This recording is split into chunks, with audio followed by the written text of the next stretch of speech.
Hi guys and welcome back to the channel Deepak Yadav Education. Welcome to the Daily Hindu News and Editorial Analysis of 14th of November 2023. तो guys आज है तारीख 14 नवंबर 2023 और है Tuesday. देखेंगे आज के important news and editorial discussion को।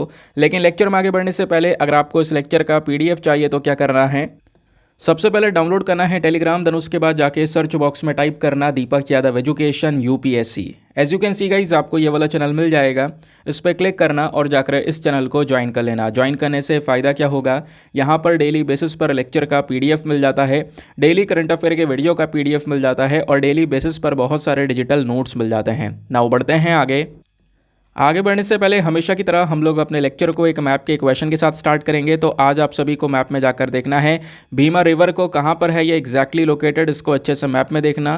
देन उसके बाद आकर नीचे कमेंट सेक्शन में टाइप करना जिससे कि आप लोग इसको लंबे समय तक याद रख पाओगे। साथ ही साथ एक क्वेश्चन सॉल्व करेंगे जो कि यूपीएससी प्रीवियस ईयर साल 2010 के प्रीलिम्स में पूछा गया था। डेली बेसिस पे हम लोग यहाँ पर एक प्रीवियस ईयर क्वेश्चन को भी सॉल्व करते हैं। क्वेश्चन में क्या पूछा जाता है दोस्तों, पौंडीचेरी, जिसको हम आज के समय पर पुडुचेरी के नाम से भी जानते हैं, तो इसी पुडुचेरी के रेफरेंस में आपके सामने 3 स्टेटमेंट्स हैं। बताना है कौन सा स्टेटमेंट सही है। पहला स्टेटमेंट बोलता है कि जो पहले यूरोपियन पावर थी जिन्होंने पौंडीचेरी के ऊपर में कब्जा किया था वो पोर्चुगीज थे। सेकंड स्टेटमेंट बोलता है कि जो सेकंड यूरोपियन पावर थी जिसने पौंडीचेरी को कब्जाया वो फ्रेंच थी। थर्ड स्टेटमेंट बोलता है कि जो इंग्लिश हैं इन्होंने कभी भी पौंडीचेरी के ऊपर कब्जा नहीं किया। तो बताओ तीनों स्टेटमेंट में से कौन सा स्टेटमेंट है। ये नीचे ऑप्शंस दिए गए हैं। Option number A 1 only, B 2 and 3 only, C 3 only या फिर डी तीनों के तीनों सही हैं। तो इसका सही आंसर सभी को नीचे कमेंट सेक्शन में देना है। एटलीस्ट सभी को इसमें पार्टिसिपेट करना है जैसे मैं आप लोगों से डेली बेसिस पे बोलता हूँ। बाय द वे इसका जो करेक्ट आंसर है वो मैंने आपको टेलीग्राम पर प्रोवाइड करवा दिया है, वहाँ से भी आप इसको चेकआउट कर सकते हो। और अगर वहाँ पर आंसर नहीं मिलता है तो भी कोई परेशान होने की ज़रूरत नहीं है, क्योंकि वीडियो के लास्ट में इसके करेक्ट आंसर का डिस्कशन हम लोग करेंगे। तो चलो शुभ आरंभ करते हैं और चलते हैं सबसे पहले थंबनेल वाले इंपॉर्टेंट आर्टिकल की तरफ। तो आई होप दोस्तों आप सभी लोग अपनी जितनी भी छुट्टियां थी उनको अब मना कर सीधा अपनी पढ़ाई पर वापस से फोकस कर रहे होंगे। ठीक है, अब ज़्यादा टाइम वेस्ट नहीं करना है। हाँ, फेस्टिवल चल रहा था, फेस्टिवल सेलिब्रेट करना भी ज़रूरी था, तो वो टाइम हमारा हो गया कंप्लीट। अब यहाँ पर वापस से अब जहाँ से आपने रोका था अपनी स्टडीज़ को वहीं से दोबारा से कंटिन्यू करना है। ठीक है, हाँ अभी रास्ते में कुछ और फेस्टिवल्स भी हैं तो उनको भी सेलिब्रेट करना, बट साथ ही साथ में थोड़ा सा पढ़ाई का समय भी निकालना। ठीक है, नाउ आर्टिकल पर आते हैं। तो दोस्तों आप लोगों ने थंबनेल में देखा होगा हम लोग बात करेंगे आज सैटर्न प्लैनेट के बारे में। तो सैटर्न प्लैनेट एक ऐसा प्लैनेट है जिसकी पहचान हम अलग से या फिर आराम से कर सकते हैं। कैसे? क्योंकि दोस्तों यहाँ पर इसके आसपास इतना बड़ा सा एक रिंग हमको नज़र आता है ना। और ये जो रिंग है ये सैटर्न को बाकी सारे प्लैनेट्स से बिल्कुल अलग भी करता है, जिसको हम सैटर्न का छल्ला भी बोल सकते हैं। जो ये छल्ले आपको दिख रहे हैं इस प्लैनेट के किनारे किनारे, अब दोस्तों बताया ये जा रहा है कि जल्द ही ये छल्ले ख़त्म हो सकते हैं।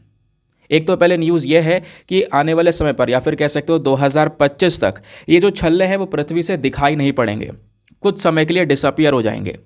और साथ ही साथ में इसी में एक और न्यूज़ को भी इंक्लूड किया गया। नासा के अकॉर्डिंग बताया जा रहा है कि आने वाले कुछ समय में जो ये छल्ले हैं ये पूरी तरह से गायब हो जाएंगे, परमानेंटली डिसअपियर हो जाएंगे। उसके पीछे का रीज़न क्या होगा वो भी मैं आपको इस वीडियो में बताऊंगा। तो एक बहुत इंपॉर्टेंट आर्टिकल है specially for the GS paper number 3 science and technology. यहाँ पे आप देख पाओगे ढेर सारे न्यूज़ आर्टिकल्स पब्लिश हुए हैं। इंडियन एक्सप्रेस ने एक्सप्लेन सेक्शन पर आज से 3 दिन पहले कवर किया था। अर्थ.com पर 22 मिनट पहले यहाँ पर यह आर्टिकल पब्लिश हुआ है। ठीक है, ये आप देख पाओगे why will Saturn rings briefly disappear from view in 2025। ऐसे एक आर्टिकल ये देखने को मिलेगा, Saturn's magnificent rings will disappear in 18 months. क्या होने वाला है 18 महीनों में या फिर क्या होने वाला है 2025 में जिससे पृथ्वी से हम इन छल्लों को नहीं देख पाएंगे, समझते हैं। तो दोस्तों जैसे आपने अर्थ के बारे में पढ़ रखा है, अर्थ जो प्लैनेट है वो अपने ऑर्बिट पर ना थोड़ा सा टिल्टेड है, यानी थोड़ा सा झुका हुआ है। फॉर एग्जाम्पल मान लो यहाँ पर ये हमारा ऑर्बिट है, इस ऑर्बिट पर यहाँ पे अगर पृथ्वी है तो पृथ्वी यहाँ पर बिल्कुल स्ट्रेट नहीं है, हल्की सी यहाँ पर टेढ़ी है ना, हल्का सा यहाँ पर जो टिल्टेड है इस तरीके से वो देखने को मिलती है। इसी प्रकार से यहाँ पर जो ये सैटर्न आपको दिख रहा है, सैटर्न भी इस तरीके से यहाँ पर बिल्कुल सीधा नहीं, अगर सीधा होता तो ऐसे यहाँ पर आपको ये देखने को मिलता, लेकिन ये इसी तरीके से ये भी आपको टिल्टेड देखने को मिलेगा, थोड़ा सा झुका हुआ है। तो बोला जाता है ये जो सैटर्न है यानी कि जो शनि ग्रह है ये अपने कक्ष पर यानी अपने ऑर्बिट पर लगभग 9 डिग्री झुका हुआ है। और 2024 तक इसके झुकाव में एक कमी होगी। यही एक मेन वजह दोस्तों आपको देखने को मिलेगी, जिसकी वजह से जो छल्ले हैं वो गायब हो जाएंगे। कहोगे ये क्या रीज़न है, मैं आपको ये बताता हूँ। क्योंकि बताया ये जा रहा है कि पृथ्वी से जो ये छल्ले हैं ये 2025 में दिखाई नहीं पड़ेंगे। उसके पीछे का रीज़न यहाँ पर आप बिल्कुल बहुत ही सरल भाषा में यहाँ पर समझने की कोशिश करो, ठीक है। मान लो यहाँ पर ये हमारी हो गया अर्थ, ये हो गई हमारी पृथ्वी, और पृथ्वी भी टिल्टेड है, थोड़ी सी टेढ़ी यहाँ पर अपनी ऑर्बिट पर देखने को मिलेगी। उसी प्रकार से यहाँ पर सैटर्न है। अब ये सैटर्न भी इस तरीके से दोस्तों यहाँ पर ये टिल्टेड है, ठीक है, ये भी थोड़ा सा टेढ़ा है। सीधा होता तो यहाँ पर इस तरीके से इसके रिंग आपको दिखाई दे रहे होते हैं। अब ये जो टिल्टेड सैटर्न है, अगर आप पृथ्वी से टेलीस्कोप के माध्यम से या बाकी कोई इंस्ट्रूमेंट्स के माध्यम से सैटर्न को देखना चाहोगे तो आराम से आपको रिंग दिखाई पड़ेंगे। रिंग क्यों दिखाई पड़ेंगे? क्योंकि यहाँ पर ये टिल्टेड है, ये थोड़ा सा झुका हुआ है। अब यहाँ पर इसके झुकाव में थोड़ी सी कमी आएगी 2024 तक, और ये कमी बढ़ते बढ़ते 2025 तक इतनी हो जाएगी कि कहीं ना कहीं पृथ्वी से जो ये पैटर्न है वो ये जो सैटर्न है ये बिल्कुल स्ट्रेट पैटर्न पर आ जाएगा। यानी 2025 में जो कुछ सिनेरियो किस तरीके से होगा, मान लो यहाँ पर अगेन ये अर्थ है और ये यहाँ पर हो गया सैटर्न, तो यहाँ पर जो इसका टिल्टेड है यानी कि जो ये झुकाव है, झुकाव कम हो जाएगा। झुकाव कम हो जाएगा तो इस तरीके से यहाँ पर रिंग हो जाएगा। तो यहाँ से अब अगर हम रिंग देखने की कोशिश करेंगे तो वो जो रिंग है ना वो बिल्कुल स्ट्रेट फॉरवर्ड आ रहा है, तो वो रिंग बिल्कुल दिखाई नहीं पड़ेगा दोस्तों, केवल यहाँ पर आपको सैटर्न प्लैनेट नज़र आएगा। और जो ये प्रोसेस है ये हर 13 से 15 साल में होता है। हर 13 से 15 साल में इस तरीके से झुकाव कम होगा। झुकाव कम होते यहाँ पर क्या होगा, ये रिंग बिल्कुल सीधी लाइन में आ जाएगा, है ना, बिल्कुल वर्टिकल फॉर्म में आ जाएगा, जिससे यहाँ पर रिंग नहीं दिखाई पड़ेगा, बट ये जो सैटर्न है वो हमको दिखाई पड़ेगा। ऐसा ही सिनेरियो 2025 में भी होगा। तो ये जो रिंग्स हैं थोड़े समय के लिए डिसअपियर होंगे, वापस से फिर से दिखने शुरू हो जाएंगे। साथ ही साथ में बताया जा रहा है 2025 में जो ये सैटर्न है, जो ये शनि है और धरती है, इनके बीच की दूरी थोड़ी सी और बढ़ जाएगी, और इसकी वजह से जो रिंग है ये वर्टिकल पोजीशन में नज़र आएंगे। और इस तरह से जब आप पृथ्वी से टेलीस्कोप के ज़रिए सैटर्न को देखेंगे तो ऐसा लगेगा कि पेपर की कोई शीट कर दी गई, मतलब ऐसा जो शीट होती है ना ऐसी खड़ी कर दी गई है, बिल्कुल सीधी लाइन में आपको नज़र आएगा। तो रिंग जो ये छल्ला है ये ना दिखकर आपको सैटर्न दिखाई देगा। समझ गए? अब आगे आते हैं दोस्तों। अब आप सोच रहे होंगे कि आपने तो थंबनेल में मेंशन कर रखा है कि छल्ले पूरी तरह से गायब हो जाएंगे, और आप यहाँ पे बता रहे हो कि अभी थोड़े समय के लिए डिसअपियर होंगे। हाँ दोस्तों, यहाँ पे आप इंडियन एक्सप्रेस का आर्टिकल पढ़ोगे ना तो इसमें यहाँ पर ये तो बताया है कि 2025 में थोड़े समय के लिए डिसअपियर हो जाएगा, लेकिन साथ ही साथ में ये न्यूज़ भी कवर की जा रही है कि यहाँ पर आने वाले समय पर, आने वाले भविष्य में जो सैटर्न के जो ये छल्ले हैं ये एक्चुअल वे में परमानेंटली भी ख़त्म हो जाएंगे, परमानेंटली भी डिसअपियर हो जाएंगे। ये खुद यहाँ पर एक स्टडी हो चुकी है। 2018 की रिपोर्ट आई थी नासा की, national aeronautics and space administration, जो कि यूएस की स्पेस एजेंसी है। तो इन्होंने यहाँ पर ये बोला कि जो ये सैटर्न है ये आने वाले कुछ समय पर, यानी कि आने वाले 300 मिलियन सालों में अपने पूरे छल्लों को कंप्लीटली ख़त्म कर देगा, कंप्लीटली डिसअपियर हो जाएंगे। और हो सकता है 300 मिलियन साल से पहले यहाँ पर ये कंप्लीटली डिसअपियर हो जाएं। अब ये कैसे डिसअपियर होंगे और क्यों होंगे, इसको जानने से पहले ये जानो सैटर्न के जो ये छल्ले हैं दोस्तों ये बने किस चीज़ से हैं, क्योंकि ये भी तो एक चीज़ है जो कि हमें पता होनी चाहिए। ठीक है, कैसे बने हैं छल्ले? तो दोस्तों वैसे यहाँ पर जो एक जनरल स्टडी बोलती है कि जो हमारा सौर मंडल है, जो हमारा पूरा सोलर सिस्टम है, ये कब बना था? ये लगभग 4.6 बिलियन साल पहले यहाँ पर बना था। लेकिन अमेरिकन स्पेस एजेंसी नासा के मुताबिक जो ये शनि है, जो ये सैटर्न है, सैटर्न के चारों तरफ जो छल्ले हैं, ठीक है, आप सोचोगे अगर ये पूरा सोलर सिस्टम 4.6 बिलियन साल पहले बना तो सैटर्न भी उस समय पर बना होगा। ऑब्वियस सी बात है सैटर्न के छल्ले भी उस समय पर बने होंगे। नहीं दोस्तों, सैटर्न तो बना था, सब कुछ तैयार हो चुका था 4.6 बिलियन ईयर्स पहले, लेकिन सैटर्न के जो छल्ले हैं ये बाद में बने हैं। ये रिंग्स बाद में तैयार हुए हैं दोस्तों, ऐसा यहाँ पर बोला जा रहा है। बाद में यानी कि मतलब ऐसा भी नहीं कि मतलब 2-4 साल पहले यहाँ पर तैयार हुए हैं, ऐसा नहीं है। यहाँ पे मिलियंस ऑफ ईयर्स की बात की जा रही है। तो नासा के मुताबिक जो ये सैटर्न है इसके चारों तरफ जो नज़र आने वाले छल्ले हैं, ये जो आपको रिंग्स नज़र आ रहे हैं, ये इसके अंदर में क्या क्या है? धूमकेतु, एस्टेरॉइड, जो यहाँ पे कंकड़ हैं, है ना, रॉकी पार्टिकल्स हैं, ये सारी चीज़ें हैं। इन सब चीज़ों से मिलकर ये पूरा छल्ला बना हुआ है। बोला जाता है कि इन रिंग्स के अंदर में करोड़ों की संख्या में बर्फ़ के साथ साथ जो चट्टान के टुकड़े होते हैं वो यहाँ पर देखने को मिलेंगे। धूल से सने हुए यहाँ पर सारे चट्टान के टुकड़े आपको नज़र आएंगे। समझ गए? और इतना ही नहीं, नासा ने यहाँ पे ये भी बोल रखा है कि इस रिंग को अगर आप लोग थोड़ा सा देखोगे तो शनि ग्रह से लगभग करीब 2,82,000 किलोमीटर तक यहाँ पर ये रिंग फैले पड़े हैं। इतने बड़े रेंज में यहाँ पर रिंग फैले पड़े हैं। और छल्लों के बीच में जो दूरी है वो लगभग 30 फीट यानी 30 फीट की दूरी आपको देखने को मिलेगी, क्योंकि यहाँ पर एक छल्ला नहीं है, इस तरीके से कई सारे छल्ले आपको यहाँ पर नज़र आते हैं सैटर्न के आसपास।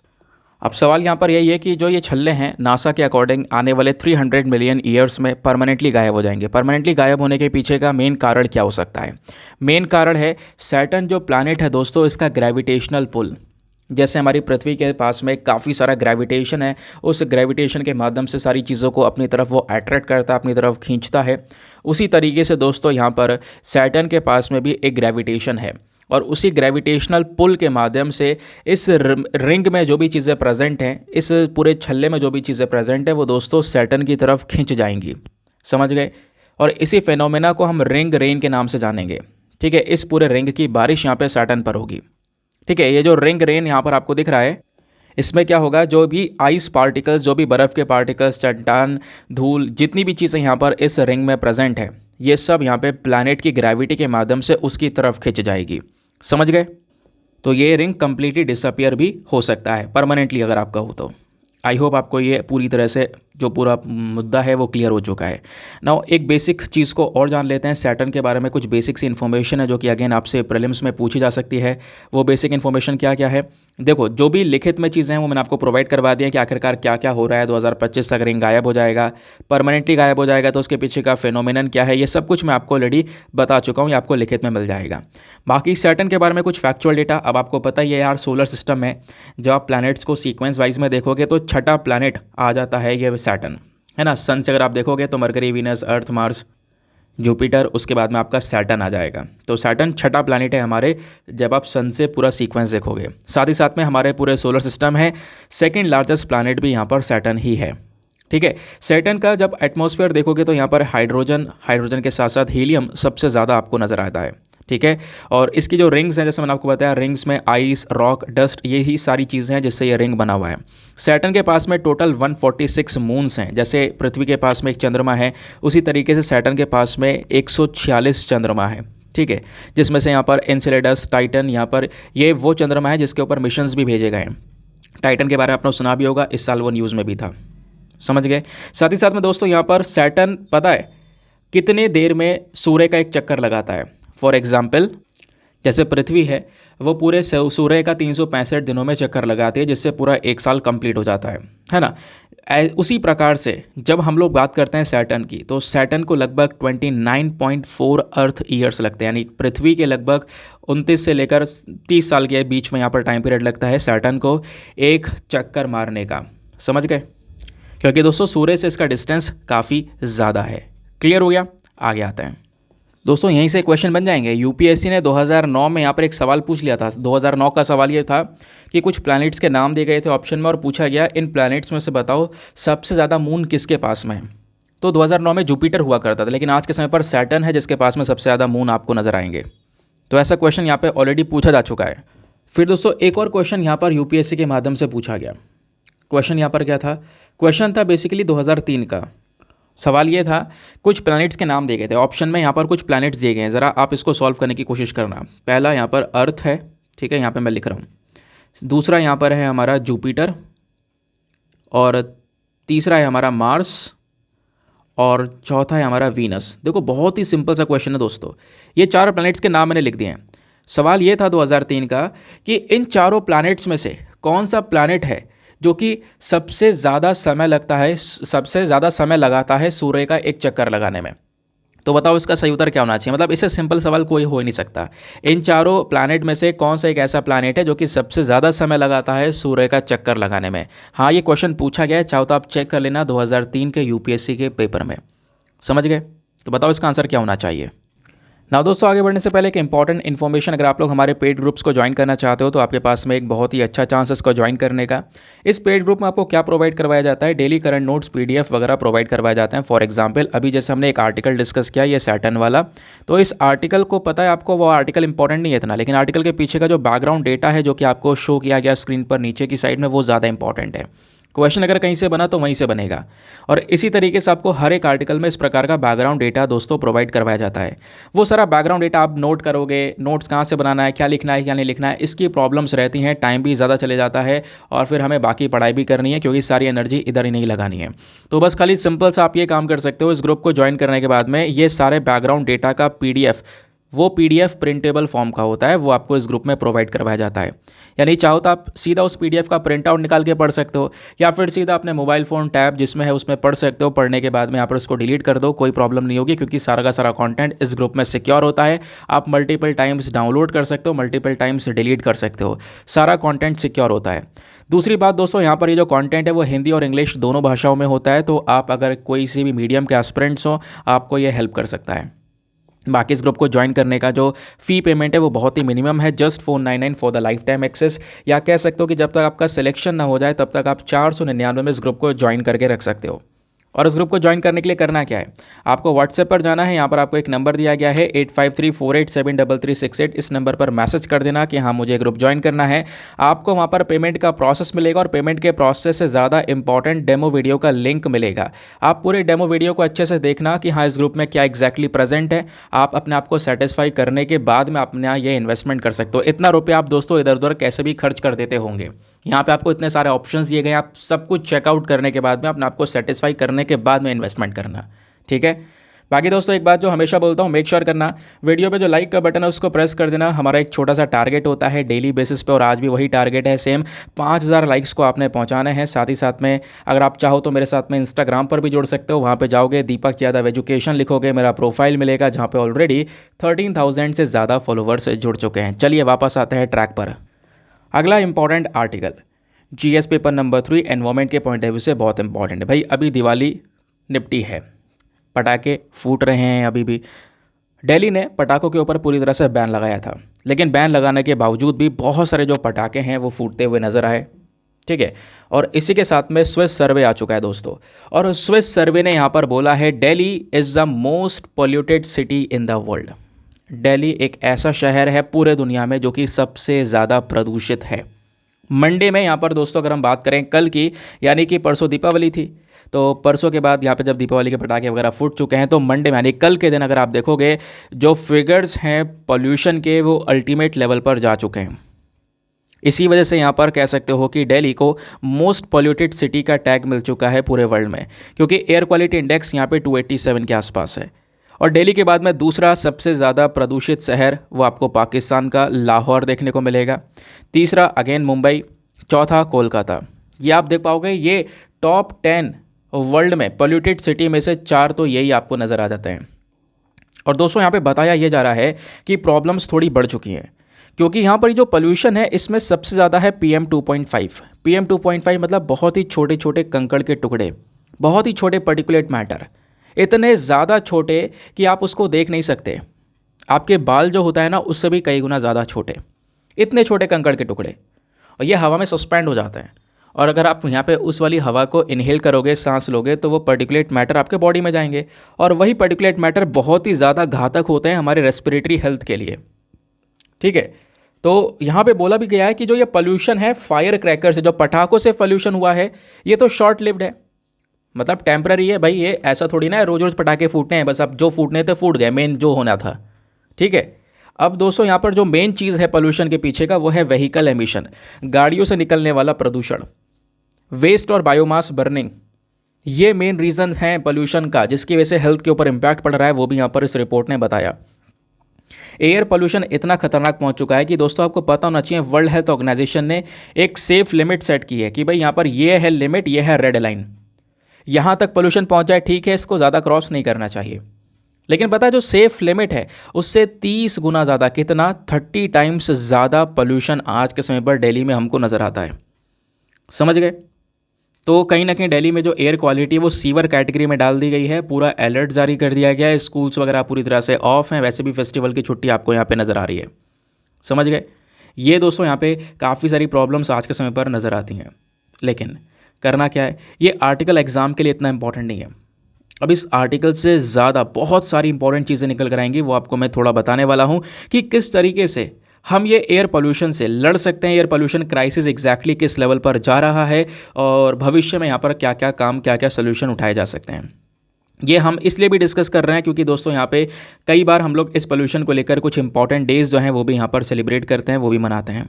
फिलहाल तो इंडिया में एयर पोल्यूशन की स्थिति क्या है, तो world quality report by IQAIR, इसने बताया है कि भारत 2022 में पूरे दुनिया में 8वां सबसे ज़्यादा प्रदूषित देश की कैटेगरी में रखा गया था।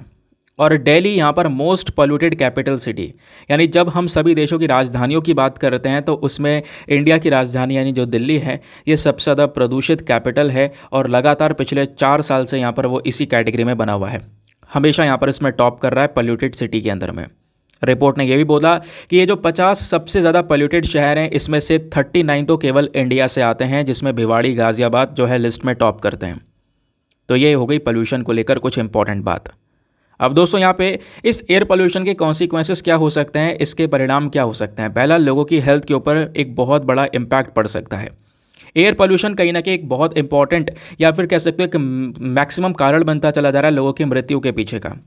2019 में 1.67 मिलियन के आसपास या कह सकते हो 16 से 17 लाख लोगों की जान गई थी केवल और केवल इस वायु प्रदूषण की वजह से।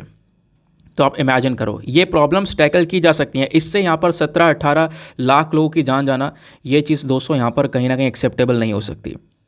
इस पोल्यूशन का हेल्थ इम्पैक्ट बहुत पड़ता है। अगर ये प्रदूषण थोड़ा सा लेवल इंक्रीज़ हो जाए तो इससे बहुत सारे इन्फेक्शन, लंग डिजीज़, साथ ही साथ में pulmonary disease, asthma, bronchial infections, cardiac arrest, इस प्रकार से कई सारी प्रॉब्लम्स यहाँ पर बढ़ती चली जा रही हैं। ये जो रेस्पिरेटरी इन्फेक्शंस है दोस्तों, यहाँ पर ये तीसरा और चौथा सबसे ज़्यादा मृत्यु का कारण बन रहा है हमारे इंडिया के अंदर में। और इन रेस्पिरेटरी इन्फेक्शन के पीछे का रीज़न क्या है, वो है पोल्यूशन, वो है वायु प्रदूषण। और इतना ही नहीं, इससे बहुत सारे इकोनॉमिक इम्पैक्ट भी पड़ सकते हैं, ये भी इसका एक परिणाम हो सकता है। इकोनॉमिक इम्पैक्ट क्या मतलब यह है कि ऑब्वियस सी बात है दोस्तों, यहाँ पर ये जो एयर क्वालिटी का लेवल है ये ख़राब होगा, लोगों की जान जाएगी। अब वही लोग यहाँ पर अगर जीवित होते, वो कहीं ना कहीं एक प्रोडक्टिविटी को दिखाते हुए एक कंट्रीब्यूशन देते, ऑब्वियस सी बात है हमारे इंडिया के प्रति। तो पोल्यूशन से संबंधित जो भारत को इकोनॉमी के अंदर में झटका लगा है, हमारी अर्थव्यवस्था में झटका लगा है, वो बहुत बड़ा है दोस्तों। 2019 में लगभग $36.8 बिलियन इंडिया ने लूज़ किया है।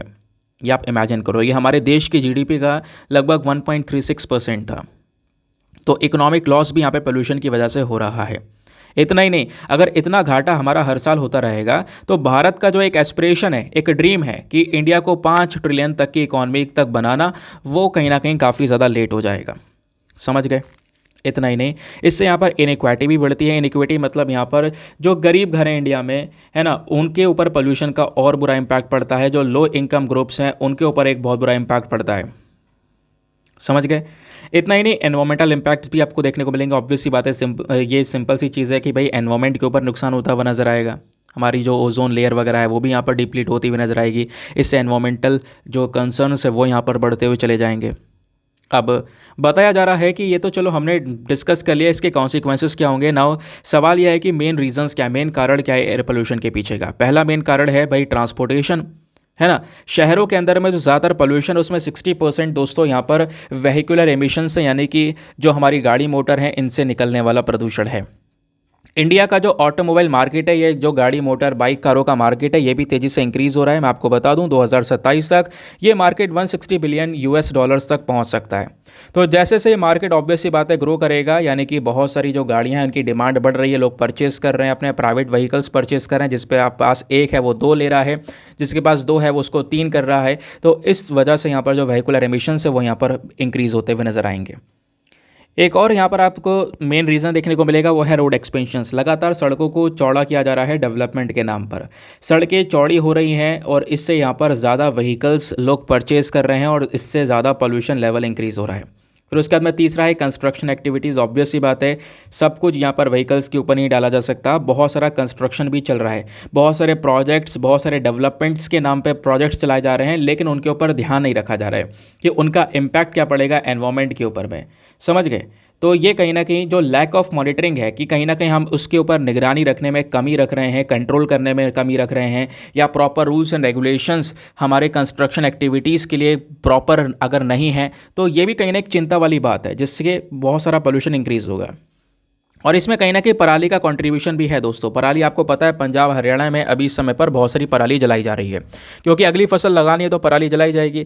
पराली जलाने से भी बहुत सारी जो टॉक्सिक गैसेस है, वो जो स्मोक, वो जो धुआं निकलता है ना, उस धुएं में बहुत सारे पर्टिकुलेट मैटर और बहुत सारे और भी जो हार्मफुल गैसेस है वो यहाँ पर रिलीज़ होती हुई नज़र आती हैं। हालांकि यहाँ पर जो ये पराली जलाना है ये एक सीजनल पूरा वे है, यानी कि केवल सर्दियों में यहाँ पर इस प्रकार से पोल्यूशन इंक्रीज़ होता है, बाकी यहाँ पे पूरे साल में पराली नहीं जलाई जाती है। समझ गए? तो ये भी यहाँ पर एक बहुत बड़ा रीज़न देखने को मिल जाएगा। उसके अलावा अगर हम लोग अर्बन एरियाज़ को देखें, शहर वाले एरियाज़ में देखें, तो वहाँ पर जो कह सकते हैं जैसे यहाँ पर पेड़ पौधे हो गए, प्लांटेशन हो गया, या फिर शहरों में कई सारी जगह पर जो फॉरेस्ट होते हैं, जो जंगल होते हैं, वो यहाँ पर नहीं प्रेजेंट हैं। जिसके चक्कर में यहाँ पर क्या हो रहा है, जो कार्बन डाइऑक्साइड, जो कार्बन हमारे एनवायरनमेंट में नज़र आ रहा है, वो कार्बन ऐसे ही पड़ा हुआ है, वो कार्बन कहीं पर भी एब्जॉर्ब नहीं हो पा रहा। लगातार इंफ्रास्ट्रक्चर हम तेज़ी से बढ़ा रहे हैं, बट उसको कंट्रोल करने का कोई भी हमारे पास में प्रॉपर सोल्यूशन है नहीं। फिर एट द लास्ट यहाँ पे lack of public participation. Obvious सी बात है दोस्तों, यहाँ पे अगर हम लोग बात करेंगे पब्लिक पार्टिसिपेशन की, तो वो बहुत ही ज़्यादा ज़रूरी है। अगर हमें पोल्यूशन से, प्रदूषण से लड़ना है, तो केवल यहाँ पर बातें करने से काम नहीं होगा। मैं हूँ, आप हो, हम सबको मिलकर यहाँ पर एक दूसरे के साथ मिलकर काम करना पड़ेगा। केवल एक व्यक्ति यहाँ पर अगर अपने आप को रोक ले तो उससे नहीं चलेगा। सभी लोगों को साथ में मिलकर यहाँ पर ये काम करना पड़ेगा, जिससे यहाँ पर ये पोल्यूशन कंट्रोल हो सकेगा। समझ गए? तो वो पार्टिसिपेशन हमको नज़र नहीं आता है, तो वो भी एक रीज़न है जिसकी वजह से पोल्यूशन इंक्रीज़ हो रहा है। तो आई होप आपको यहाँ पर ये पूरा का पूरा सर्वे समझ में आया, और इस सर्वे को लेकर मैंने पूरे इंडिया का डेटा आपके साथ में शेयर किया। चलिए आगे आते हैं उसके बाद में नेक्स्ट आर्टिकल पर। Very very important article for the GS paper number 3 और जीएस पेपर नंबर 2 के पॉइंट ऑफ व्यू से भी इंपॉर्टेंट है। तो हमारी केंद्र सरकार ने यूएपीए, भाई यूएपीए तो आपने सुना होगा, that is unlawful activities prevention act. तो इस वाले कानून का थोड़ा सा और ज़्यादा बढ़ा दिया है। ठीक है, यूएपीए का यूज़ करके 8 अलग अलग जो मेती एक्सट्रीमिस्ट ऑर्गेनाइजेशन है, यानी मणिपुर के अंदर में जो इस प्रकार की ऑर्गेनाइजेशंस हैं जो कि दंगे कर रही हैं, या हमारी देश की सिक्योरिटी के लिए काफ़ी बड़ा खतरा है, हमारे देश की शांति के लिए बहुत बड़ा खतरा पैदा कर रही हैं, तो इन 8 अलग अलग संगठन को बैन कर दिया गया है। ठीक है, यूएपीए के तहत। और यूएपीए क्या होता है वो सब बताऊंगा, पहले यहाँ पर कुछ बेसिक चीज़ों को डिस्कस कर लेते हैं। तो हमारे गृह मंत्रालय ने मंडे में जो ये बैन लगाया था इन अलग अलग ऑर्गेनाइजेशंस के ऊपर में, इस बैन को आगे के लिए बढ़ा दिया गया, एक्सटेंड कर दिया गया है। ये ऑर्गेनाइजेशंस मणिपुर से बिलोंग करती हैं, जिनका मेन काम है मणिपुर के अंदर में अशांति फैलाना, और उस अशांति से दुनिया भर में, या सॉरी देश भर में यहाँ पर अशांति रहने वाली है। और इन ऑर्गेनाइजेशंस में दोस्तों कई सारी ऑर्गेनाइजेशंस हैं। पीपल्स लिबरेशन आर्मी आपको पीएलए देखने को मिलेगा, पॉलिटिकल विंग में रिवोल्यूशनरी पीपल्स फ्रंट आपको देखने को मिल जाएगा एक ग्रुप, मणिपुर पीपल्स आर्मी आपको देखने को मिल जाएगा, है ना। इस तरीके से कई सारे ग्रुप्स आपको यहाँ पर नज़र आ रहे होंगे। इन सभी ग्रुप्स के ऊपर में बैन लगाया गया था, उसी बैन को यहाँ पर आगे के लिए एक्सटेंड कर दिया गया है। सेंट्रल गवर्नमेंट ने यहाँ पर मेंशन किया है और ये बोला है कि जो ये ग्रुप्स हैं, ये ग्रुप्स हमारी देश के लिए, सॉवरेनिटी के लिए, इंटीग्रिटी के लिए बहुत बड़ा खतरा है। ठीक है, इस चक्कर में हम लोगों ने यहाँ पर इनके ऊपर बैन लगाया, क्योंकि ये जो काम कर रहे हैं वो एंटी नेशनल एक्टिविटीज़ चला रहे हैं, है ना। एंटी नेशनल एक्टिविटीज़ का एजेंडा फैला रहे हैं, देश के खिलाफ यहाँ पर जो हरकतें हैं उसको यहाँ पर पूरी तरह से फैला रहे हैं। इलीगल तरीके से इनके पास में वेपन्स हैं, आर्म्स हैं, है ना। उन हथियारों का यूज़ करके एरियाज़ को खाली करवा रहे हैं और वहीं पर टेररिज्म को बढ़ावा दे रहे हैं। तो हम यहाँ पर इन ग्रुप्स को इस तरीके से कंट्रोल कर सकते हैं कि भैया उनके ऊपर यूएपीए लगा दिया गया। नाउ अब यहाँ पे सवाल यह है कि जो ये यूएपीए होता है, unlawful activities prevention act, exactly क्या होता है, कैसे काम करता है, ये सब कुछ बेसिक डेटा है। फटाफट यहाँ पर इसको समझेंगे। एग्जाम में जो मेन आपका काम में आएगा, आर्टिकल इंपॉर्टेंट नहीं है, काम में क्या आएगा, ये बैकग्राउंड डेटा। चलिए समझते हैं। अनलॉफुल एक्टिविटीज़ प्रिवेंशन एक्ट, नाम से ही पता चल रहा है कि जो अनलॉफुल एक्टिविटीज़ होती हैं, जो कानून के अगेंस्ट में करने वाली हरकतें हैं, बेसिकली उसको रोकने का काम करता है यूएपीए। तो यूएपीए का मेन काम क्या है, इसी प्रकार की जो एक्टिविटीज़ हैं इसके खिलाफ लड़ना। अब अनलॉफुल एक्टिविटीज़ में कौन सी एक्टिविटीज़ आ सकती हैं, वो एक्टिविटी जो कि भारत की इंटीग्रिटी या सॉवरेनिटी को अफेक्ट करे, इंडिया की, यहाँ पर आप कह सकते हो कि इंडिया में अशांति फैलाने का काम करे, या फिर इंडिया में आतंकवाद अगर फैलाने का काम कर रहा है, तो इन सब के खिलाफ में पे यूएपीए काम करता है। और इसी चक्कर में हम यूएपीए को एंटी टेरर लॉ भी बोलते हैं, यानी आतंकवाद के खिलाफ यहाँ पर एक सख्त कानून। अब जो ये अनलॉफुल एक्टिविटीज़ हैं, इसमें क्या क्या हो सकता है ये मैंने आपको बता दिया। ये जो एक्ट है दोस्तों यूएपीए, इस एक्ट के माध्यम से डायरेक्टली हमारी केंद्र सरकार के पास में, सेंट्रल गवर्नमेंट के पास में एब्सोल्यूट पावर आती है, कंप्लीट पावर होती है सेंट्रल गवर्नमेंट के पास में। इतनी ज़्यादा पावर होती है कि अगर किसी पर्सन को यूएपीए के तहत अगर अरेस्ट किया गया तो उसको डेथ पेनल्टी यानी मौत की सज़ा भी दी जा सके, या उम्र कैद भी यहाँ पर उसको दी जा सकती है। इतना सख्त कानून है यूएपीए। यूएपीए के दोस्तों कुछ मेजर प्रोविजंस हैं। अब इसके मेजर प्रोविजंस को क्या क्या हैं वो थोड़ा सा यहाँ पे इसके प्रावधानों के बारे में डिस्कस कर लेते हैं। पहला, यूएपीए एक स्पेशल प्रोसीजर देता है, यानी कि अगर हमें आतंकवादी से संबंधित जितनी भी एक्टिविटीज़ हैं, आतंकवाद है, इससे अगर हम डील करना है तो उसके लिए स्पेशल प्रोसीजर्स इसमें हमको देखने को मिलते हैं। हमारी केंद्र सरकार को यूएपीए के तहत पावर मिलती है कि वो एक पर्टिकुलर पर्सन, एक व्यक्ति अगर कुछ इस प्रकार की हरकतें दिखा रहा है जो कि आतंकवादी एक्टिविटी से संबंधित है, तो एक व्यक्ति को आतंकवादी घोषित करने का जो एक मेन पावर है वो हमारी केंद्र सरकार के पास में है। और न केवल इंडिविजुअल, साथ ही साथ में जो ऑर्गेनाइजेशंस होती हैं, जो अलग अलग संगठन होते हैं, उनको यहाँ पे टेररिस्ट ऑर्गेनाइजेशन करार देने की पावर भी हमारी सेंट्रल गवर्नमेंट के पास में इसी यूएपीए के तहत आती है। क्लियर हो गया। अब बात करते हैं यहाँ पर यूएपीए यहाँ पे किस किस प्रकार के ऑर्गेनाइजेशंस को पूरी तरह से बैन कर सकता है।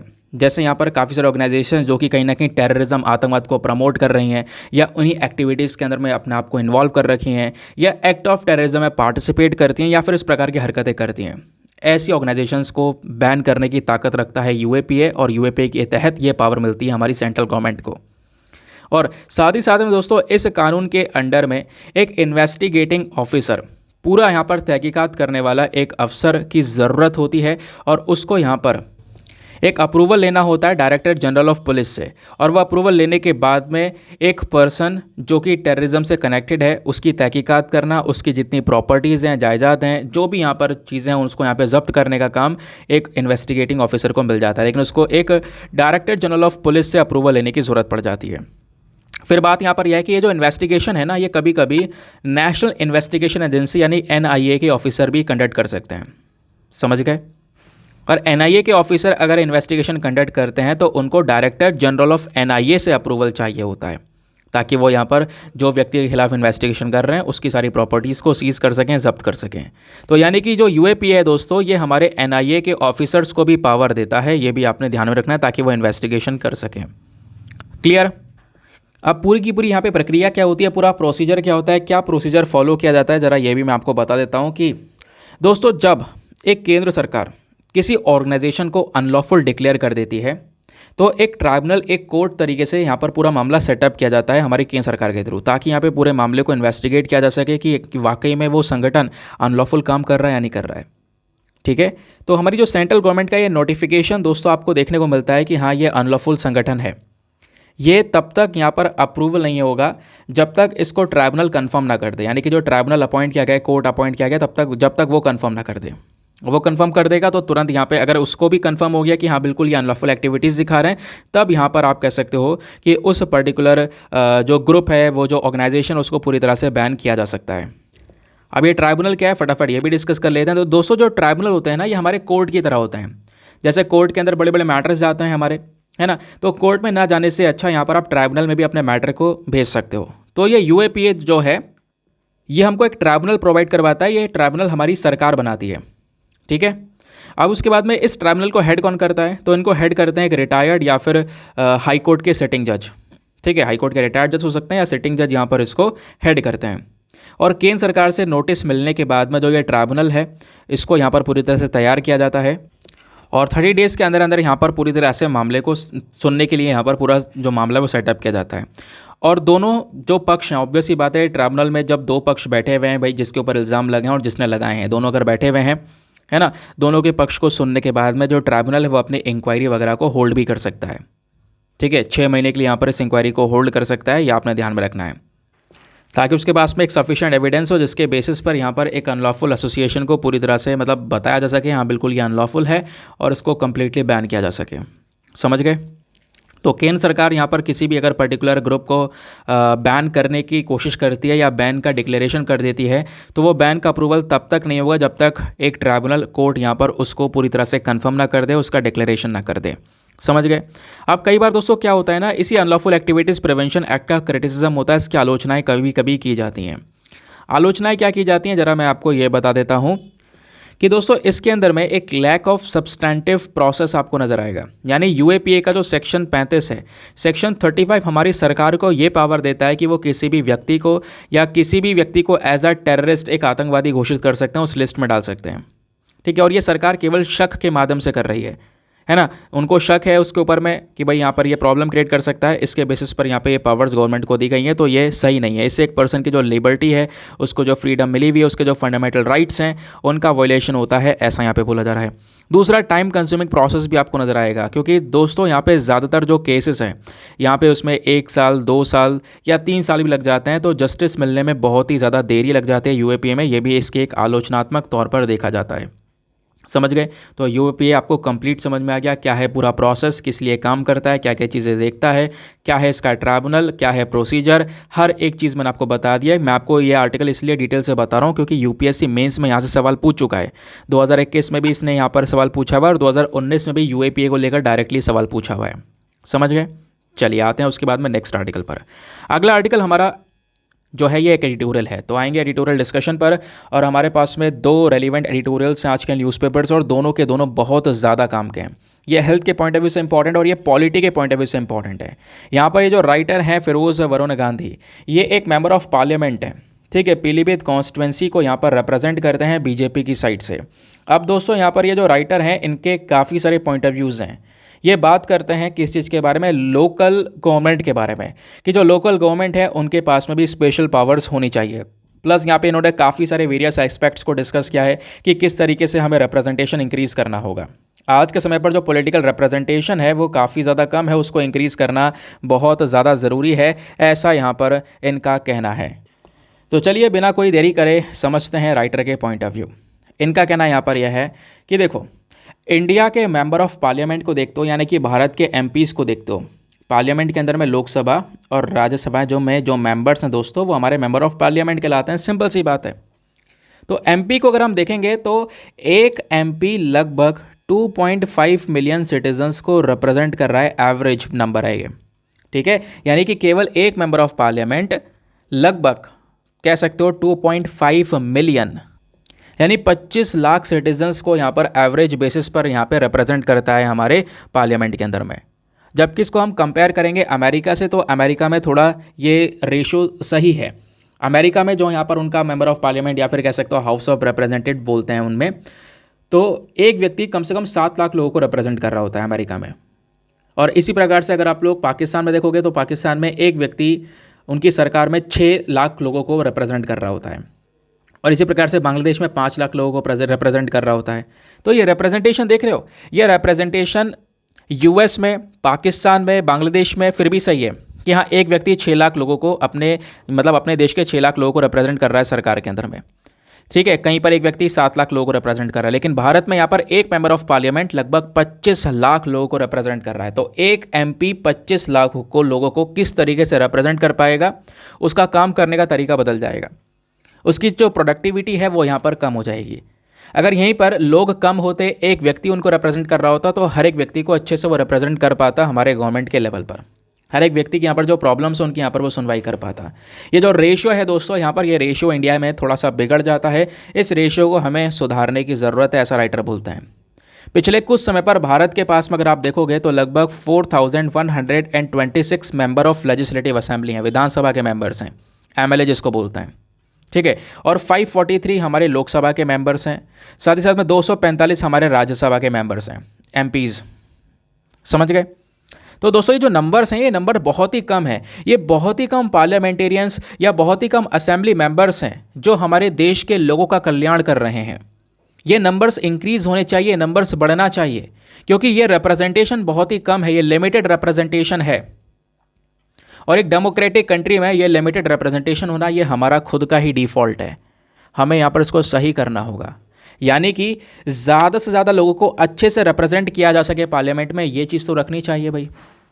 आज के समय पर एक मेंबर 25 लाख लोगों को यहाँ पर रिप्रेजेंट कर रहा है। ये नंबर, ये रेशियो थोड़ा सा कह सकते हो कि ऐसा है कि जिससे कि प्रॉब्लम्स क्रिएट हो सकती हैं, यानी सभी लोगों की सुनवाई यहाँ पर हो नहीं सकती। तो ज़्यादा से ज़्यादा सिटीज़न को रिप्रेजेंट करने के लिए हमें यहाँ पर अपना जो ये सुधार है पूरे इलेक्ट्रल सिस्टम में वो करना होगा। अब दोस्तों यहाँ पे राइटर ये बोलते हैं कि जो हमारा पूरा पॉलिटिकल सिस्टम है, इस पॉलिटिकल सिस्टम में कई सारे इश्यूज़ हैं, उन सारी समस्याओं को हमें यहाँ पर समझना होगा और उनका एक समाधान भी है, क्योंकि हर एक प्रॉब्लम का सल्यूशन है, तो इसका भी सल्यूशन है, उसे हमें इम्प्लीमेंट करना होगा। अब ये क्या है, मैं आपको थोड़ा सा इसके बारे में समझा देता हूँ। देखो, इंडिया के पास में ना बहुत सारे पॉलिटिशियंस हैं। हमारे पास में म्यूनिसिपल काउंसिल्स, म्यूनिसिपल कॉरपोरेशंस बहुत सारे देखने को मिलेंगे, पंचायत आपको देखने को मिल जाते हैं। लेकिन यहाँ पर भी जो मेंबर्स हैं वो बहुत कम हैं। यहाँ पर भी जो रिप्रेजेंटेशन है जितना होना चाहिए था उतना नहीं है। और यही लोग बहुत ज़्यादा ज़रूरी हैं भाई। यही लोग तो हैं जो लोगों के हित में कानून बना रहे हैं। सरकार यही तो है जो लॉज को बना रही है। तो वहाँ पे लोगों की सुनवाई होना भी ज़रूरी है, लोगों का रिप्रेजेंटेशन होना भी ज़रूरी है, लोगों को सुनना भी ज़रूरी है। तो इसका सोल्यूशन क्या हो सकता है? इसका सोल्यूशन यहाँ पे राइटर ने दिया है, वो है एकमात्र डीलिमिटेशन, यानी कि जिसको हम बोलते हैं परिसीमन। डीलिमिटेशन क्या है, ज़रा इसको भी समझेंगे। तो delimitation could be a potential solution for this restore proportionality. मतलब क्या है कि भाई आज के समय पर एमपीज थोड़े से कम हैं, ठीक है, और लेकिन यहाँ पे पॉपुलेशन भारत की ज़्यादा है। तो सही से जो ये एमपीज हैं वो भारत की पॉपुलेशन को रिप्रेजेंट नहीं कर पा रहे हैं, उनका कल्याण नहीं कर पा रहे हैं। तो इसके लिए डीलिमिटेशन करना ज़रूरी है। डीलिमिटेशन मतलब यहाँ पर हमारी जितने भी सीट्स हैं, सरकार की सीट्स है, उसमें बदलाव करना। और ये बदलाव कैसे होगा? ये होगा पॉपुलेशन के बेसिस पर। ये डीलिमिटेशन पहले हो चुका है। अगर आप इतिहास में देखोगे तो डीलिमिटेशन कमीशन को 4 बार सेटअप किया गया है दोस्तों। 4 बार इस प्रकार का कमीशन बैठा है एज अ इंडिपेंडेंट बॉडी। 1976 में इमरजेंसी जब लगी थी तो इमरजेंसी के समय पर जो लोकसभा की सीट्स हैं उनको वहीं पर रोक दिया गया था। फिर डीलिमिटेशन को 2001 तक के लिए बोला गया था, 2001 में यहाँ पर होगा। इसी तरीके से यहाँ पर चीज़ें आगे चलती रहीं। अब क्या हो रहा है दोस्तों, उस समय से इस समय को अगर आप देखोगे तो कई साल हो चुके हैं। अभी पॉपुलेशन यानी कि जो हमारी जनसंख्या है उसमें एक बहुत ही बड़ा इंक्रीमेंट देखने को मिला है। हमारी आबादी तेज़ी से इंक्रीज़ हुई है। अब तेज़ी से इंक्रीज़ हुई है आबादी, लेकिन एमपीज़ उतने ही हैं। तो भाई इसमें बदलाव करने की ज़रूरत है, और इसी बदलाव को हम बोलते हैं डीलिमिटेशन। अब डीलिमिटेशन में होगा क्या? डीलिमिटेशन में हमारी लोकसभा की सीट्स, राज्यसभा की सीट्स यहाँ पर बदली जाएंगी। मतलब हो सकता है सीट्स यहाँ पर बढ़ेंगी, इंक्रीज़ होंगी। जहाँ जहाँ पर आबादी ज़्यादा हो चुकी है वहाँ पे लोगों को प्रॉपर रिप्रेजेंटेशन मिलना चाहिए, उस एरिया से सीट्स यहाँ पर इंक्रीज़ हो जाएंगी। जहाँ पे आबादी कम हुई है उस एरिया से सीट यहाँ पे लोकसभा या राज्यसभा में कम हो जाएंगी। ठीक है, जहाँ पे आबादी ज़्यादा है सीट बढ़ जाएंगी, जहाँ पे कम है आबादी वहाँ की सीट इंक्रीज़ हो जाएंगी, ताकि लोगों को, जो आम नागरिक है, उनका रिप्रेजेंटेशन अच्छे से पार्लियामेंट में हो सके। इसी को डीलिमिटेशन बोलते हैं। तो डीलिमिटेशन दोस्तों यहाँ पे होगा, कब होगा? ये होगा 2024 में जो हमारे लोकसभा के इलेक्शंस होने वाले हैं उसके बाद। पहले तो इलेक्शन होंगे, इलेक्शन के बाद में हमारी पहली जनगणना आएगी, फिर जनगणना जो आएगी, क्योंकि अभी जनगणना 2021 में आनी थी, बट कोविड की वजह से यहाँ पर वो जो जनगणना है वो नहीं आ पाई। तो अभी 2026 तक यहाँ पर पूरी तरह से नई जनगणना पब्लिश हो पाएगी, सारा डेटा आ पाएगा। तो 2026 के बाद ही डिलिमिटेशन हो सकता है, क्योंकि 2026 में हमको ये पता चलेगा एग्जैक्ट पॉपुलेशन भारत की है क्या। उसके बाद दोस्तों हम क्या कर सकेंगे, एक पूरी की पूरी जनगणना को पूरा का पूरा डिलिमिटेशन कर सकेंगे। समझ गए? तो यहाँ पर यह बोला जा रहा है, फॉर एग्जाम्पल राइटर यह बोलते हैं कि अगर आप लोग देखोगे 1971 से लेकर 2011 के बीच में राजस्थान की जो और केरला की पॉपुलेशन है ये 25 मिलियन और 21 मिलियन थी, और 2011 में ये पॉपुलेशन इंक्रीज़ हुई है। राजस्थान केरला दोनों की जनसंख्या बड़ी है, लेकिन फिर भी ज़्यादा रिप्रेजेंटेशन सरकार में किसका है? राजस्थान का। रीज़न, क्योंकि वहाँ पे आबादी ज़्यादा है, थोड़ी ज़्यादा है। उसी प्रकार से उत्तर प्रदेश में लगभग 3 मिलियन वोटर्स हैं। ठीक है, उत्तर प्रदेश में से बहुत सारे, मतलब हर एक एमपी के पास में, हर एक एमपी जो है उत्तर प्रदेश का वो 3 मिलियन यानी 30 लाख वोटर्स को रिप्रेजेंट करता है, क्योंकि वहाँ की आबादी और ज़्यादा है। तो उत्तर प्रदेश की जो सीट्स हैं लोकसभा में वो और ज़्यादा आपको देखने को मिल जाएंगी, ठीक है, हमारी पार्लियामेंट के अंदर में। इसी प्रकार से अगर आप लक्षद्वीप को देखोगे तो लक्षद्वीप में यहाँ पर कम है, जनसंख्या कम है, तो यहाँ पर केवल कुछ ही एमपीज़ आपको नजर आएंगे पार्लियामेंट के अंदर में। तो इस बेसिस पर अगर हम देखें तो जो हमारा नया रूल आएगा, नया जो जनगणना आएगी, नया पूरा का पूरा पॉपुलेशन डेटा आएगा, हर एक राज्य का डेटा निकल कर आएगा, उसके बेसिस पर आने वाले समय पर जो हमारे पार्लियामेंट की सीट्स है वो इंक्रीज़ होती हुई नजर आएंगी। लेकिन यहीं पर राइटर ने अब यहाँ पे मारकर थोड़ा सा पलट कर दिया है इसके अंदर में। अब मामला पलट इसलिए दिया, इन्होंने ये बोला है कि डीलिमिटेशन ठीक है, लागू कर देना चाहिए, लेकिन इस डीलिमिटेशन से दिक्कतें बहुत ज़्यादा हैं। क्या बहुत ज़्यादा दिक्कतें, मैं आपको समझाता हूँ दोस्तों। अगर डीलिमिटेशन हुआ तो डीलिमिटेशन होने के बाद में अगर आप देखोगे इंडिया में जो साउथ की पॉपुलेशन है, ये साउथ की पॉपुलेशन पहले के कंपैरिजन में कम है। इन्होंने अपनी पॉपुलेशन को कंट्रोल किया है, समझ गए। लेकिन जो नॉर्थ वाली पॉपुलेशन दोस्तों अगर आपको देखने को मिलेगी तो नॉर्थ की पॉपुलेशन काफ़ी ज़्यादा है। हमारा नॉर्थ की हम लोग बात कर रहे हैं, ऊपर बिहार, मध्य प्रदेश, राजस्थान, उत्तर प्रदेश, है ना, इन सब स्टेट्स की बात कर रहे हैं। यहाँ की पॉपुलेशन बहुत ज़्यादा है। यहाँ की पॉपुलेशन 63% से इंक्रीज़ हुई है। और साउथ की यानी कि तमिलनाडु, आंध्र प्रदेश, तेलंगाना और केरला, ये 4 साउथ के जो स्टेट्स हैं, इनकी पॉपुलेशन केवल 6% से इंक्रीज़ हुई है। और नॉर्थ की पॉपुलेशन 63% से इंक्रीज़ हुई है।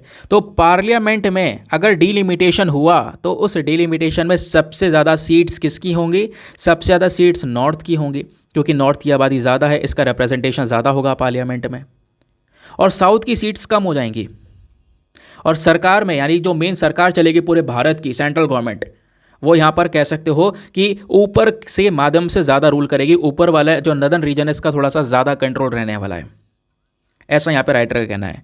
और राइटर ने यहाँ पे ये भी बोला, इसके पीछे का रीज़न क्या है कि भाई ऊपर की जनसंख्या बड़ी है और नीचे साउथ की पॉपुलेशन, इन्होंने यहाँ पर पॉपुलेशन को कंट्रोल किया है और उस पॉपुलेशन को कंट्रोल करने के माध्यम से ये प्रॉब्लम होगी।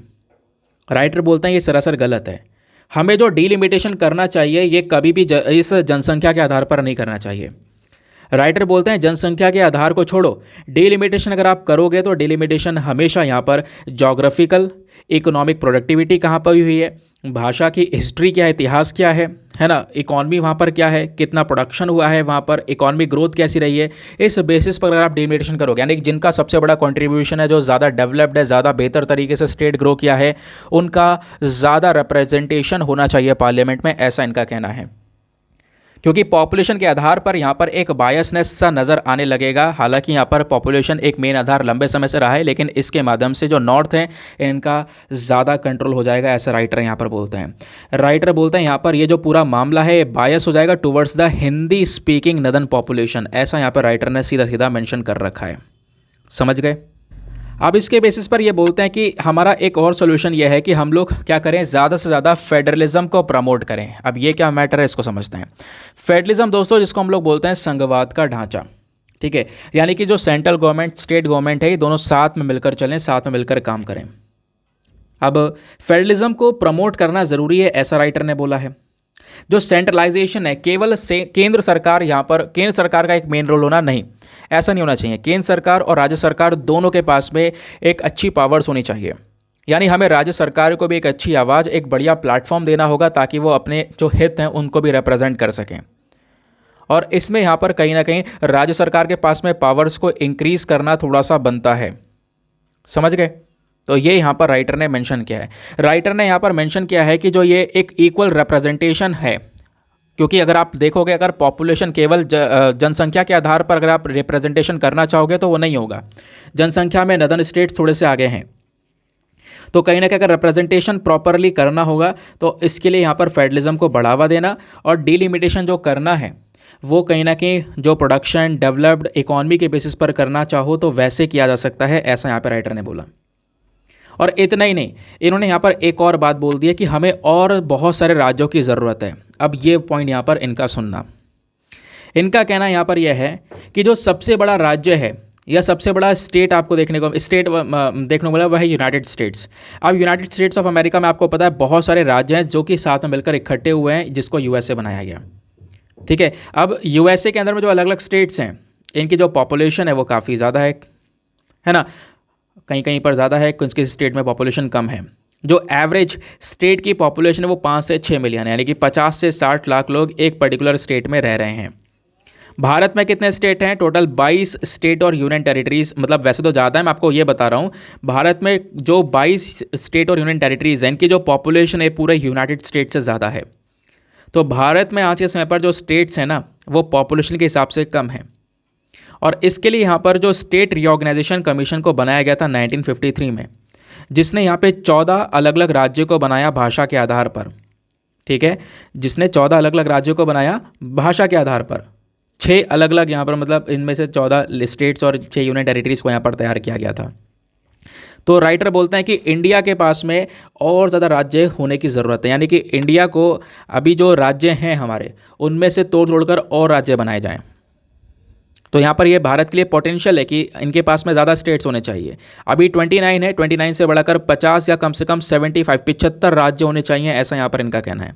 फॉर एग्जांपल जैसे यहाँ पर ये उत्तर प्रदेश है, उत्तर प्रदेश यहाँ पर बहुत बड़ा राज्य है, जिसको यहाँ पर एक सिंगल यूनिट के तौर पर गवर्न नहीं किया जा सकता। तो कहीं ना कहीं यहाँ पर नॉर्थ इंडिया में बड़े बड़े स्टेट्स आपको देखने को मिल जाएंगे काफ़ी सारे, जो सिंगल तरीके से यानी कि एक पर्सन उसको गवर्न नहीं कर सकता।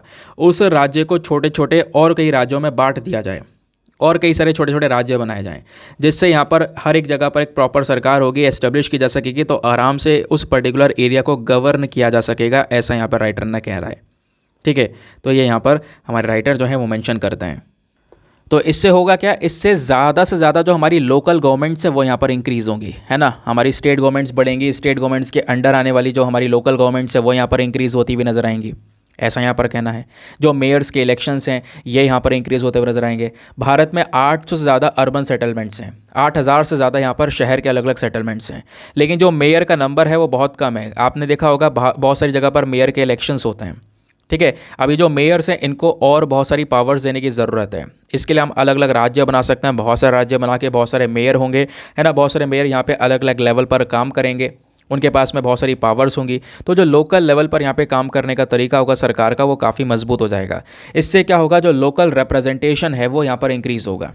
और यही राइटर बोलते हैं कि जो लोकल डेमोक्रेटिक रिप्रेजेंटेशन है इसको एनहेंस करना ज़रूरी है। ये हमारी भारत की डेमोक्रेसी को और ज़्यादा मजबूत कर सकता है। और ये कहीं ना कहीं जो स्टेप्स मैंने बताए हैं, यानी राइटर ने बताए हैं, वो स्टेप्स यहाँ पे कहीं ना कहीं डेमोक्रेसी के अंदर में जो चिंताएं हैं उसको यहाँ पर दूर कर सकते हैं। तो जो पॉलिसी मेकर्स हैं, जो नीति बनाने वाले लोग हैं, वो अगर इस तरीके से यहाँ पर एक बदलाव करेंगे तो उससे डेफिनेटली एक सुधार नज़र आएगा, एक बढ़िया रिप्रेजेंटेशन यहाँ पे हमको मिलता हुआ नज़र आएगा। यह है राइटर का कहना। आई होप आपको यहाँ पर बहुत अच्छे से पूरे का पूरा जो आर्टिकल है वो क्लियर हो चुका है। क्या है यहाँ पर इनके एडिटोरियल में बेसिक चीज़ें। नाउ अब आते हैं कुछ इंपॉर्टेंट पॉइंट्स के ऊपर में। तो आज का दोस्तों जो मेंस का क्वेश्चन है ना वो इसी आर्टिकल के ऊपर बेस्ड है, तो फटाफट यहाँ पर मेंस के क्वेश्चन को देखते हैं। आपने अगर अच्छे से आर्टिकल सुना है तो एक बढ़िया सा आंसर आपने लिख के प्रोवाइड करवाना है आज, ठीक है। तो क्वेश्चन क्या है, बहुत ही सिंपल सा है। कई बार ऐसे क्वेश्चन डायरेक्टली आपको मिल जाते हैं एग्जाम के अंदर में। क्वेश्चन बोलता है कि limited representation in a democratic setup seems to be India's default. ठीक है, यानी कि यहाँ पर हमारे डेमोक्रेसी के अंदर में एक बहुत ही ज़्यादा कम, एक सीमित रिप्रेजेंटेशन ना, सीमित प्रतिनिधित्व होना, ये भारत का ही डिफ़ॉल्ट है, भारत की गलती है। आप इस पर क्या समझते हो, आपने 250 शब्दों में आंसर लिखना है। ठीक है, एक बार हिंदी में रीड कर देता हूँ। लोकतांत्रिक व्यवस्था में सीमित प्रतिनिधित्व भारत का डिफ़ॉल्ट प्रतीत होता है, स्पष्ट करना है आपने। और यहाँ पे हम रिप्रेजेंटेशन में किसकी बात कर रहे हैं आप समझ गए होंगे, मेंबर ऑफ पार्लियामेंट, है ना। उसके साथ साथ यहाँ पे एमएलएज, लोकल गवर्नमेंट के मेंबर्स, यहाँ इनकी हम लोग बात कर रहे हैं। तो प्रॉपर रिप्रेजेंटेशन नहीं है यहाँ पर। तो 250 शब्दों में आंसर लिखना, और आंसर लिखने के बाद में कहाँ पे सबमिट करना है, टेलीग्राम पर जाना, वहाँ पे जाके सर्च बॉक्स में लिखना Deepak Yadav education mains group, full form लिखोगे। वैसे आपको मेरा टेलीग्राम चैनल मिल जाएगा जहाँ पर 78,000 से ज़्यादा लोग ऑलरेडी जुड़ चुके हैं।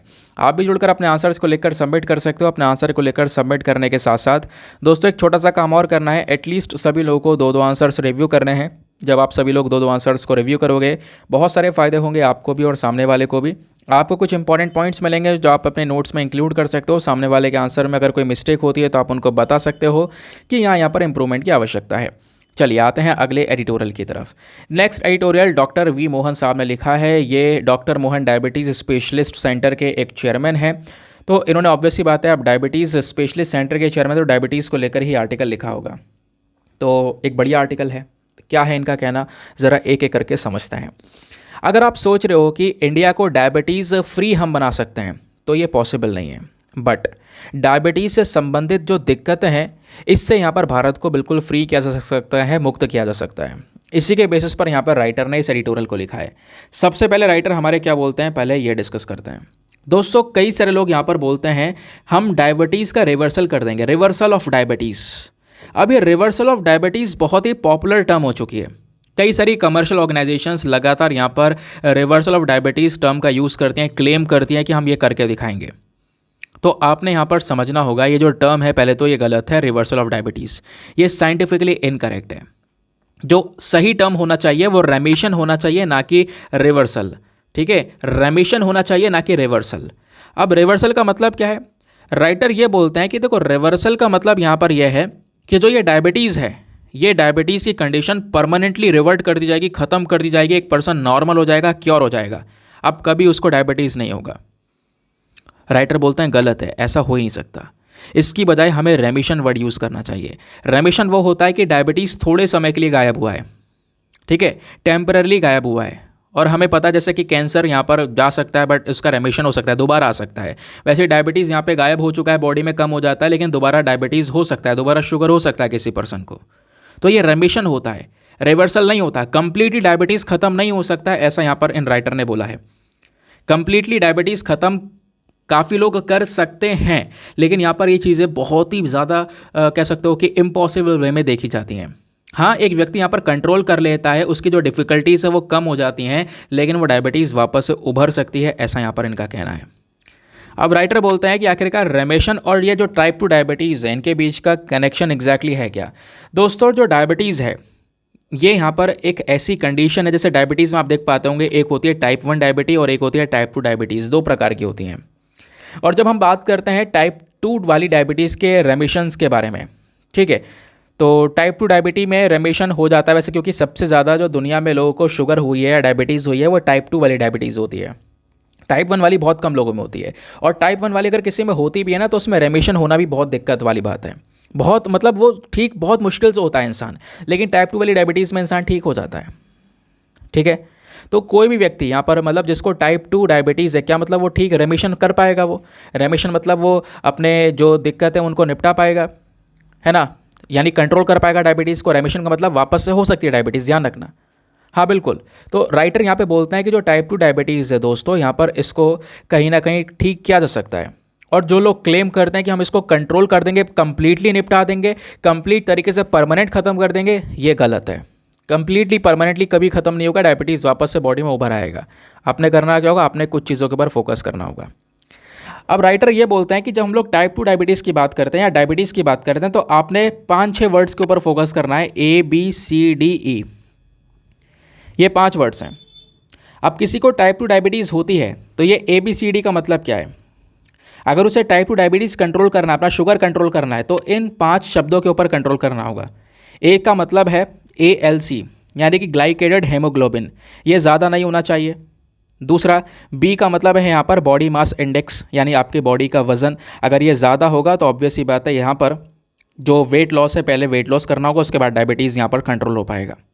तीसरा जो सी है, सी का मतलब होता है सी पेप्टाइड, ये एक तरीके से इंसुलिन का मेजर करने का काम है। अगर ये सही है, ये अच्छा है, तो आप यहाँ पर क्या कर सकते हो, डायबिटीज़ को ठीक कर सकते हो बहुत आराम से। और डी का मतलब होता है ड्यूरेशन ऑफ डायबिटीज़, ये जितना शॉर्ट रहेगा उतना सही रहेगा, यानी डायबिटीज़ आपके बॉडी में थोड़े कम समय के लिए, तो आप जल्दी से जल्द यहाँ पर उससे रिकवर कर सकते हो। और लास्ट में ई का मतलब होता है एंथुसियास्टिक इंडिविजुअल, एक ऐसा व्यक्ति जिसमें खुद मोटिवेशन है कि हाँ भाई मैं रेमिशन अचीव कर सकता हूँ, डायबिटीज़ को अपने बॉडी से हटा सकता हूँ। तो ये 5 चीज़ों के ऊपर फोकस करना होगा, और ये 5 चीज़ें हैं तो आप डायबिटीज़ को कंट्रोल कर सकते हो। और एक बार किसी इंसान में डायबिटीज़ का रेमिशन स्टार्ट हो जाता है, यानी कि वो अपने बॉडी में टेम्पररी बेसिस पर डायबिटीज़ को कंट्रोल कर लेता है कुछ महीनों तक, कुछ साल तक, तो यहाँ पर उसके लिए ये वर्थ है, उसके लिए लायक है, क्योंकि इसका इफेक्ट आगे तक रहेगा, फिर आगे वो डायबिटीज़ को कंट्रोल कर पाएगा। लेकिन मान लो कुछ ऐसे पर्सन जो रेमिशन नहीं अचीव कर पाते, यानी डायबिटीज़ को कुछ भी महीने तक या साल भर तक भी कंट्रोल नहीं रख सकते, तो उनको परेशान होने की ज़रूरत है नहीं। परेशान होने की ज़रूरत नहीं है, क्योंकि टाइप 2 डायबिटीज़ वाले जो लोग हैं दोस्तों, इनको बहुत ज़्यादा परेशानी होती है लंबे समय तक डायबिटीज़ को कंट्रोल करने में। ठीक है, ज़्यादातर केसेस ऐसे ही हैं, क्योंकि कुछ महीने तक कंट्रोल किया तो फिर आ गई, कुछ महीने तक कंट्रोल किया फिर डायबिटीज़ हो गई, और जब दोबारा आती है डायबिटीज़ तो और बुरी कंडीशन में बन जाती है वो बॉडी के अंदर में। तो इसके लिए राइटर बोलते हैं कि यहाँ पर हमें फोकस करना ये होगा कि डायबिटीज़ के जो कॉम्प्लिकेशंस हैं, जो इससे संबंधित दिक्कतें हैं, उसको थोड़ा सा कंट्रोल करना होगा। राइटर बोलते हैं कि यहाँ पर मैं रेश्योर करता हूँ कि जो लोग हैं उनको यहाँ पर जो रेमिशन है, अगर वो रेमिशन अचीव नहीं कर पाते हैं, यानी कि डायबिटीज़ को लंबे समय तक कंट्रोल नहीं कर पाते हैं, तो भी उनको परेशान होने की ज़रूरत नहीं है। ठीक है, इनका कहना यहाँ पर यह है कि एक मंत्र को फॉलो करना, ABCD वाला मंत्र। अब ये ABCD का मंत्र कौन सा है। ए का मतलब यहाँ पर यह है कि अगर देखो मान लो कोई भी व्यक्ति डायबिटीज़ को यहाँ पर लंबे समय तक कंट्रोल नहीं कर पा रहा, तो उसको करना क्या है, ABCD में, यानी कि उसका जो ग्लाइसेटेड हेमोग्लोबिन है वो 7% से कम होना चाहिए, और अगर हो सके तो 6.5% हो जाए। और बी यानी कि ब्लड प्रेशर जो है, बी से ब्लड प्रेशर यहाँ पर 130 या 130-80 mm के अंदर होना चाहिए। सी यानी कि जो कोलेस्ट्रॉल है, कोलेस्ट्रॉल यहाँ पर जो LDL जो बैड कोलेस्ट्रॉल है यहाँ पर 50 mg से कम होना चाहिए। और डी से यानी कि डिसिप्लिन, आपको डिसिप्लिन में रहना होगा। आपने ये सब चीज़ें तभी मेंटेन कर पाओगे जब आपका खान पान सही होगा, हेल्दी डाइट होगी, प्रॉपर एक्सरसाइज कर रहे होंगे, लगातार चेकअप्स करवाने होंगे, क्योंकि डायबिटीज़ में लगातार चेकअप करवाकर अपनी डायबिटीज़ को मॉनिटर करना ज़रूरी है, क्योंकि आप मॉनिटर करोगे आपको पता चलेगा डायबिटीज़ कहाँ जा रही है, उसके हिसाब से आप यहाँ पे कदम उठाओगे। क्योंकि एक भी झटका जो होता है ना शुगर का स्पाइक का, वो एक इंसान को बुरी तरह से डैमेज कर सकता है। समझ गए। अब यहाँ पे राइटर बोलते हैं कि हमें यहाँ पर फोकस करना होगा कि जो ये ABCD अगर कोई पर्सन मेंटेन कर लेता है तो वो इंसान लंबे समय तक 50 से 60 साल तो आराम से डायबिटीज़ के साथ जी सकता है बिना किसी डिफ़िकल्टी के। अगर आप सोच रहे हो टेम्पररी वो परमानेंटली ख़त्म हो जाएगा, तो परमानेंटली ये नहीं होता है। समझ गए। नहीं तो फिर यहाँ पर डायबिटीज़ का जो ट्रीटमेंट है वो बहुत मुश्किल हो जाएगा अगर ये चीज़ आप मेंटेन नहीं करते हो तो। अब राइटर बोलते हैं इंडिया को लेकर हमारे पास में एक प्रॉपर पर्टिकुलर डेटा है। डेटा क्या बोलता है, जो हाल ही में Indian council of medical research Indian diabetes की स्टडी हुई है, उस स्टडी के अकॉर्डिंग बताया गया है कि लगभग 101 मिलियन के आसपास लोग ऐसे हैं जो कि डायबिटीज़ के साथ में जी रहे हैं भारत में, और 136 मिलियन ऐसे जो प्री डायबिटीज़ के साथ में जी रहे हैं। ठीक है, जो प्री डायबिटीज़ में डायबिटीज़ की स्टार्टिंग वाली कंडीशन है, तो वहाँ पर इस पर्टिकुलर इशू को डेवलप होने से बचा सकते हैं, लेकिन उनको अपने लाइफस्टाइल में चेंज करना होगा, अपने डाइट में चेंज करना होगा। ये जो ABCD गाइडलाइंस हैं इनको फॉलो करना होगा अगर आपको एक हेल्दी लाइफ जीनी है तो। अच्छा, सवाल यहाँ पर यह है कि आखिरकार इन्होंने डायबिटीज़ को लेकर ये आर्टिकल लिख क्यों दिया। रीज़न यहाँ पर यह है क्योंकि दोस्तों आज है 14 नवंबर, और 14 नवंबर को हम सेलिब्रेट करते हैं वर्ल्ड डायबिटीज़ डे।